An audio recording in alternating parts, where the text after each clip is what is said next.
Bonjour et bienvenue dans cette formation complète sur le langage C#. Alors, dans cette partie, on va voir un peu la fonction ou bien la classe console. Donc, on va voir comment on peut écrire et lire à partir de la console. Donc, tout d'abord, je dois créer un nouveau projet sur Visual Studio. Donc, on va créer un projet de type console. Donc, vous avez le choix, soit vous travaillez avec Visual Studio ou bien avec Visual Studio Code. D'accord? Donc, je vous laisse en description de cette vidéo un lien qui va vous permettre de voir comment vous pouvez installer les deux logiciels. Alors, comme j'ai dit, moi, je travaille avec Visual Studio. Donc, j'ai créé un nouveau projet. Donc là, on va choisir le type console. Voilà, donc là, application console, bien sûr, avec le langage C# parce que il y a d'autres types d'applications qui utilisent le VB. Donc là, je choisis moi C# et je clique sur suivant. Alors, on va choisir un chemin output et un nom de projet, on va dire EXO1. Et je clique sur suivant. Voilà, je crée mon projet. Très bien. Donc là, le projet a été créé, donc le nom EXO1, avec une fonction programme.cs. D'accord, avec qui contient une seule instruction. Donc là, je peux enlever cette classe-là. On va voir comment on peut ajouter nous-mêmes notre classe. Donc sur EXO, on va cliquer sur ajouter. Et on va choisir classe. Alors là, on va donner un nom à notre classe, d'accord? On va dire first app. Et je clique sur ajouter. Voilà donc la classe qui a été créée. Donc là, j'ai ici quelques packages qui ont été ajoutés, d'accord? System, collection, link, text, ainsi de suite. Donc un ensemble de packages qu'on a besoin, qu'on peut avoir besoin par la suite dans notre application. Ici, le namespace EXO1, donc ça c'est le nom du package, le projet EXO1. Et là, c'est la classe FirstApp qu'on vient d'ajouter. Et comme vous voyez ici, donc on lui a affecté la visibilité Internet. On va revenir par la suite dans cette formation pour voir les différents types de visibilité. Donc Internet, ça veut dire que la classe serait visible à tous les membres de ce package. On peut l'enlever comme vous pouvez le laisser. Donc c'est à vous de voir. Alors la classe FirstApp. Donc là, on va voir comment on peut donc interagir avec la console. Alors, je reviens ici. Donc, la console, c'est quoi? Donc, la console, c'est une classe qui représente les flux d'entrée et de sortie des applications console. Donc là, ça dépend de votre système d'exploitation. La console peut être, par exemple, si vous travaillez avec Windows, la console, c'est la fenêtre invitée de commande. D'accord? Et la classe console va vous permettre de interagir avec la fenêtre invitée de commande dans le cas où vous utilisez le système d'exploitation Windows. D'accord? Donc là, c'est une classe qui nous permet de lire et d'écrire à partir de l'application console. Alors cette classe-là, la classe console, elle contient plusieurs méthodes, dont les plus importantes, on va les citer ici. Alors, nous avons la méthode write and write line. Donc, la différence, c'est quoi? C'est que write nous permet d'écrire un flux sur la console, alors que write line, il nous permet d'écrire, mais aussi de faire le retour à la ligne. D'accord? D'accord, on peut faire un retour à la ligne. C'est ça la différence entre les deux. Nous avons la méthode read, d'accord? Donc, qui permet de lire un seul caractère, d'accord? Et le retourner sous forme d'un entier. Donc, le type de retour de read, c'est un integer, d'accord? Et dans le cas où il n'y a pas de quelque chose qui est saisi, donc elle va retourner un -1. Alors, la méthode readline, c'est une méthode qui permet de lire une chaîne de caractères, une ligne de caractères, d'accord?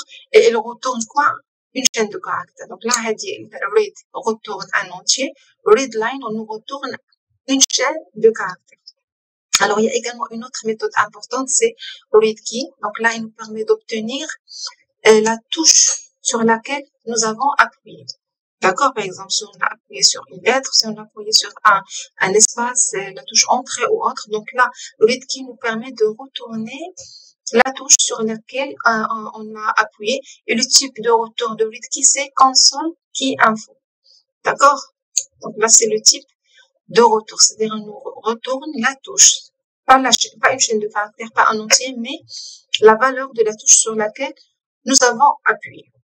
Très bien, donc là je retourne sur Visual Studio pour faire un petit exercice où on va tester ces différentes méthodes. Alors ici, qu'est-ce que j'ai? Alors dans cette classe-là, qu'est-ce qu'on va faire? On va ajouter d'abord la méthode main. Donc là, c'est le point d'entrée du projet console, d'accord? Très bien, donc là, on commence d'abord par les méthodes write et writeLine. Donc là, tout d'abord, je dois ajouter la méthode main, donc qui représente le point d'entrée de cette application.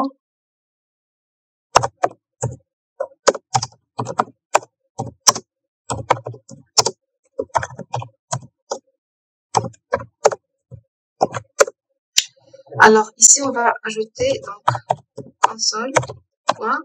Donc là, j'ai les différentes propositions, des différentes méthodes. Non, on va commencer par write. Et on va mettre ce qu'on veut écrire. Par exemple, le hello world.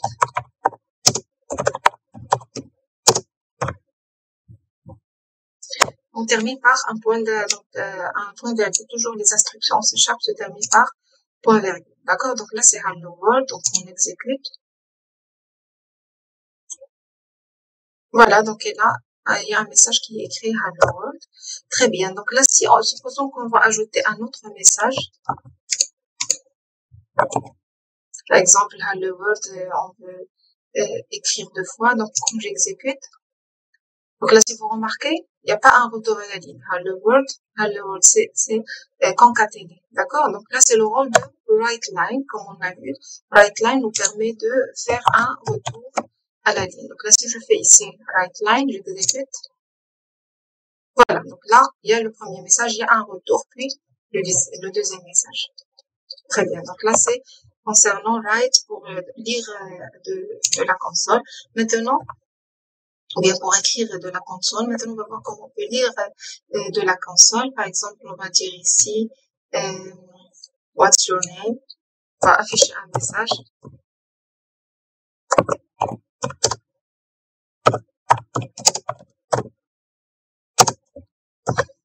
Voilà. Ici, on va appeler la méthode qui va nous permettre de lire. Donc, on commence d'abord par read. D'accord? Donc, comme on a vu ici, donc read permet de lire un seul caractère et le retourne en entier. On teste d'abord cette méthode-là.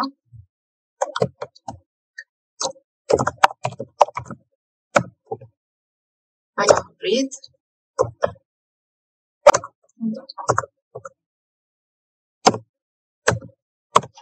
Et on va affecter ça à on va dire un entier égale console.read. On l'affiche dans la console. Console.writeLine. D'accord? On va voir ce que ça donne. Alors, what's your name? On va taper par exemple A. Et je clique sur Entrée. Alors, regardez ce que nous a retourné. Donc, comme on a dit, la fonction read retourne un entier. Donc là, ça c'est quoi? C'est le code ASCII de la touche 1. D'accord? Donc là, la console, qu'est-ce qu'elle a fait? Moi, j'ai touché 1. Elle m'a retourné son code ASCII. D'accord?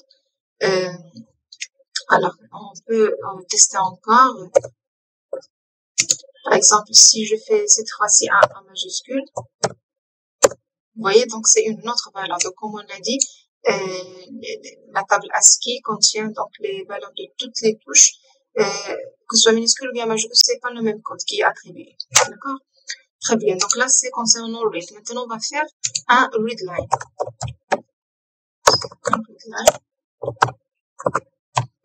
D'accord? Et donc, ici, qu'est-ce qu'on va mettre? Un string. Pourquoi? Vous voyez, déjà, il a mentionné une erreur parce que le readLine retourne une chaîne de caractères. C'est pas un entier. Alors, je reviens ici, on doit faire un string. Voilà. Et on va afficher ici la valeur.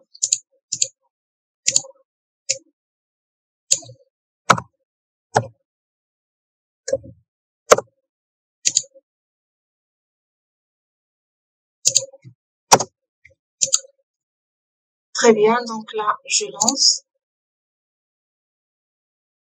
Par exemple, si j'ai écrit ici,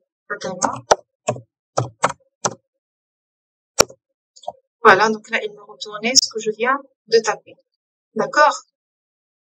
Voilà, donc là, pour l'écriture, il me donne la position pour écrire. Pourquoi? Parce que Watson name est donc affiché avec un right et non pas par un right line. On peut modifier ça rapidement. Donc, est-ce que j'aurai un right line? Comme ça, il y aura un retour à la ligne. Après cette phrase-là, alors on essaie encore. Voilà, hello world, what's your name? Maintenant, je vais écrire par exemple et là, il va m'afficher mon nom. D'accord? Voilà, donc là, c'est on peut faire ici un message, par exemple, hello, et on ajoute cette variable. Alors, on exécute. Voilà, au-dessus, on va dire Fatima, et on va écrire hello, Fatima. D'accord? Très bien. Donc là, ce qu'il nous reste à voir, c'est la dernière, c'est read key. Alors, je reviens sur Visual Studio. On va faire ici, par exemple, ici, on va console.readKey. ReadKey, on va choisir cette méthode-là. Et dans ce cas, le type de retour, vous voyez, j'ai ici une erreur. Le type de retour doit être quoi? Il doit être un console key info. Console, voilà, console key info. D'accord?